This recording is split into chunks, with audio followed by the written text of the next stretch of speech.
Hello po, good day to all. Today, ipepresent ko po ang aming project which is the design of water treatment plant as to groundwater being the source of water. Siyempre po with the cooperation and effort of our group members, namely Antonis Jeric John D, Bandoy Aloysius Angelus John C, Baroja Brixer Deo I, Barion Medeline A, Briones Rico T, and Zaramon Edison gave the success of this project design. So let's start with Chapter 1 containing the brief introduction of the project design. For the rationale of the project, I will explain the overview regarding water and water treatment itself. The figure on the screen shows na 97% ang nakukover ng ocean sa Earth's surface, while 3% naman ang nag-hold para kay fresh water. Since 3% lang ang para kay fresh water, 1/3 of it is stored in icebergs and ice caps, and kukunti lang yung nai-store as groundwater and surface water. However, due to population increase and enhancement of developmental activities, pollution and contamination of groundwater is totally at risk, and we, human, need potable water to sustain our needs. That's why andyan po yung role ni water treatment. Those drinking water sources might be exposed to contamination containing disease-causing agents, and the water treatment plant plays a vital role in developing the solution. So dito po sa presentation na to, makikita natin how will the proposed design of water treatment plant works and its treatment processes. Okay, continue po tayo with the project location. This will include the location of the treatment plant and the subdivision it will serve, as well as yung kabuuang area po niya. So, ang Villa Sanity Subdivision po ang magiging end user ng water treatment plant. It is a proposed subdivision located in Barangay Gulod Labak, Batangas City. So, makikita niyo po sa screen ang location ni Villa Sanity Subdivision. Whereas, dito naman sa slide na to, makikita natin ang location ng pagtatayuan ng mismong treatment plant.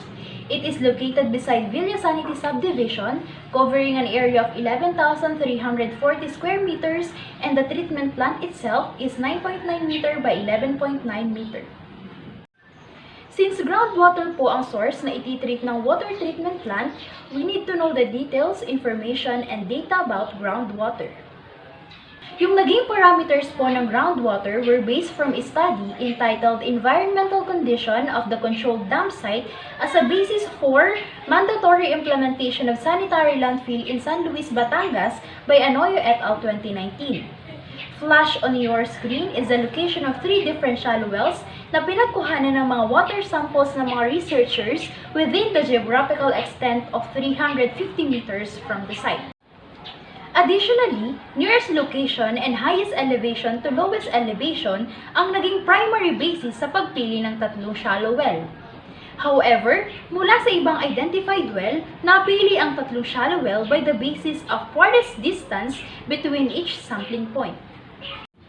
As shown in the table for influent data of groundwater, makikita po natin na mataas ang value ng total coliform and thermotolerant coliform, and nag-fail po siya sa remarks. It indicates that the water has been contaminated with fecal material of either man or other animals.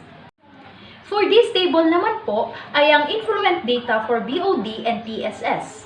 The proponents use foreign literature entitled Impact of Domestic Water Treatment Plant on Groundwater Pollution, North Jordan by Al Mughay.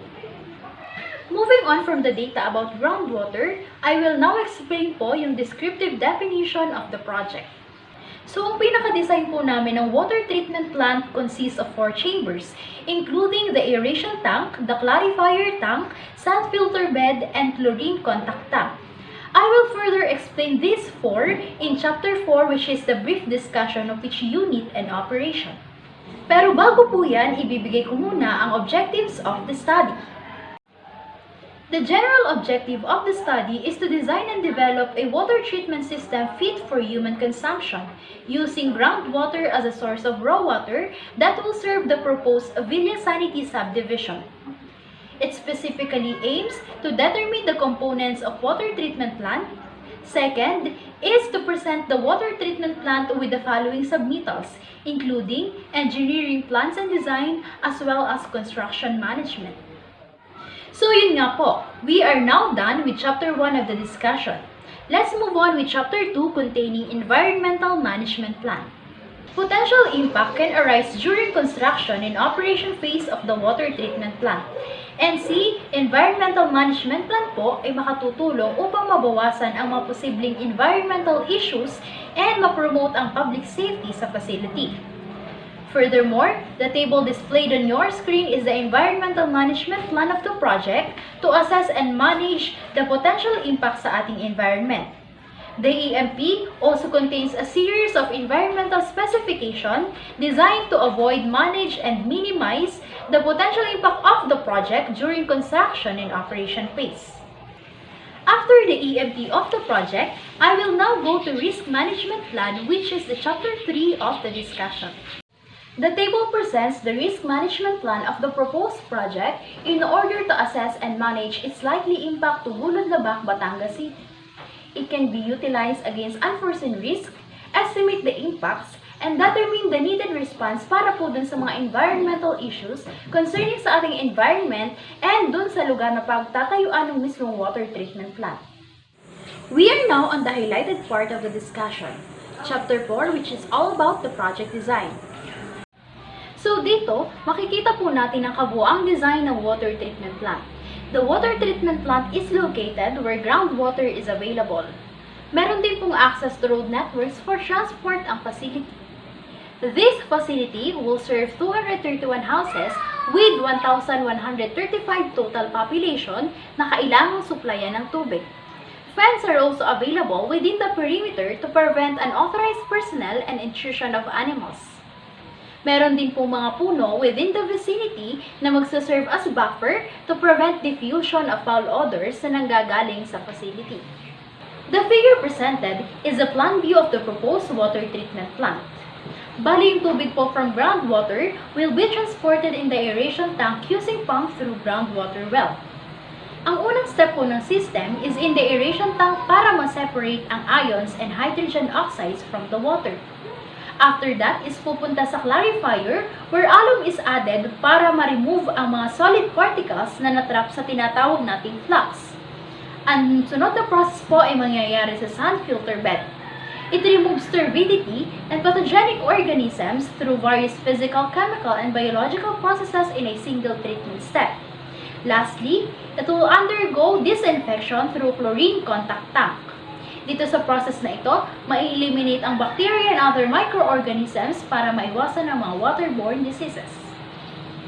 On this part, which is the brief discussion of each unit process and operation, madidiscuss in detail yung nabanggit ko from the previous chapter mentioning yung 4 chambers involved in water treatment plant.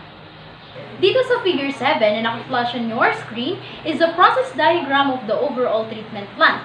From its source, which is groundwater, to aeration tank, going to clarifier tank, transporting to sand filter bed, and undergo disinfection in chlorine contact tank. So, unahin po natin sa aeration tank. Actually, aeration is often the first major process ng treatment plant. So, paano nga ba siya nagfa-function?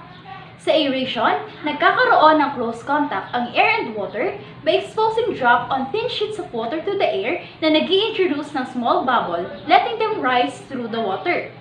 The efficiency of aeration depends on the amount of surface contact between air and water, which is controlled primarily by the size of water drop or small bubble. Additionally, the amount of oxygen that the water can hold depends on the temperature of the water. The colder the water, the more oxygen it can hold. However, excessive amount of oxygen can become very corrosive. Okay, so punta naman po tayo sa second step, yung process na nangyayari sa clarifier tank. Alam naman po natin na ang soil is one of the best natural filter media for groundwater. Therefore, masasabi po natin hindi siya kaganon kadumi. But that doesn't mean na hindi na kailangan ng water treatment plant. Water being purified for human consumption is being treated with flocculation reagents, then saka siya itatransport sa clarifier where the removal of flocculated coagulate occurs na kung saan magpuproduce ng isang clarified water. Yung mga heavier and larger particles ay magsasettle sa bottom part ng clarifier. Then yung mga particles na yon ay magfo-form ng sludge layer na kinakailangan ng regular removal and disposal. Since si groundwater ay hindi ganun kabilis mag-form ng sludge, Ipapadisludge lang siya every 1 to 2 years depende sa volume. Pagkatapos, pupunta yung clarified water sa sand filter bed for further filtering process. So we are on the third treatment process, which is yung nangyayaring filtration sa sand filter bed. Sand filter composed of smooth deck, supernatant water, sand, and gravel. Smooth deck is a hypogel biological layer na nafo-form sa surface ng slow sand filter. Yung composition niya consists of gelatinous biofilm matrix of fungi, bacteria, protozoa, notifera, and a range of aquatic insect larvae na nakatutulong sa removal ng color, turbidity, fecal coliform, organic matter, and heavy metals. Samantala, yung supernatant water above naman ay may depth na 1 meter. Nagpo-provide siya ng constant head ng water so as to overcome resistance sa sand filter bed. Nagsisilbi din siyang sukatan for waiting period of some hours for the raw water to undergo filtration through sand and gravel. Dito naman po sa table na ito, ipinapakita yung general design criteria na ginamit sa pagdidesign ng slow sand filtration system. We are done on the last treatment process, which is disinfection in chlorine contact tank. So dito sa process na to, water is exposed in disinfectant concentration within a specified time. And the design of chlorine contact tank somewhat depends on the disinfection adopted. And chlorine bilang isang major component kills or inactive pathogenic organisms, which is syempre harmful sa human life. And the chlorination chemicals are relatively easy to obtain, effective, economical, and easy to apply. And there you have it. Natapos ko na pong i-explain ang 4 na unit process and their corresponding operation. So punta naman po tayo sa detailed plans and specifications nitong 4 chambers. Sa figure na ito, makikita natin ang cross-sectional view ng aeration tank. It was designed based on the 4-hour hydraulic retention time for maximum removal efficiency of the treatment. The aeration tank has a width of 5 meters and a depth of 2.5 meters with freeboard of 0.5 meters. The thickness of the wall is 0.15 meters. Next is the cross-sectional view of the clarifier tank flashed on your screen. Clarifier tank was designed based on 2-hour hydraulic retention time for maximum removal efficiency. It has a capacity of approximately 17 cubic meters. Clarifier tank has a diameter of 4 meters and a depth of 2 meters with freeboard of 0.5 meters. The thickness of the wall is 0.15 meters. And then, the sand filter bed. Ito naman po yung cross-sectional view ng sand filter bed na makikita natin sa figure 10. The effective detention time of the system is 7 hours for maximum removal efficiency of the treatment. It has an area of 28 square meters with the depth of supernatant water na 1 meter with freeboard of 0.5 meter. The depth of gravel is 0.5 meter. The depth of fine sand is 0.8 meter and 0.2 meter for under-drain filter bricks. Lastly, the figure presented is the cross-sectional view of chlorine contact tank. It has an area of 4.5 square meters and a depth of 2 meters with freeboard of 0.5 meters. The thickness of the wall is 0.15 meters. In terms of capacity naman ng water treatment plant, the given data are as follows. The area allotted for water treatment plant covers 11,340 square meters or 1.1 hectares, while the treatment facility covers 117.8 square meters with a length of 11.9 meters and a width of 9.9 meters. And that's it. We are done with Chapter 4. So, punta na po tayo sa Chapter 5 containing design consideration. Ano ba yung mga naging factor na kinonsider sa pagdidesign ng water treatment plant? First thing to take into consideration is the location of the facility. Ang plant location po ay ang lugar kung saan itatayo ang water treatment plant. The location site of water treatment plant will be evaluated through environmental impact assessment and will be documented. Naka-flash po sa inyong screen yung mga factors that should be taken into consideration para ma-evaluate ang plant location. Next is yung process selection. Ano ba dapat ang magiging basis sa pagpili ng process na gagamitin sa water treatment plant?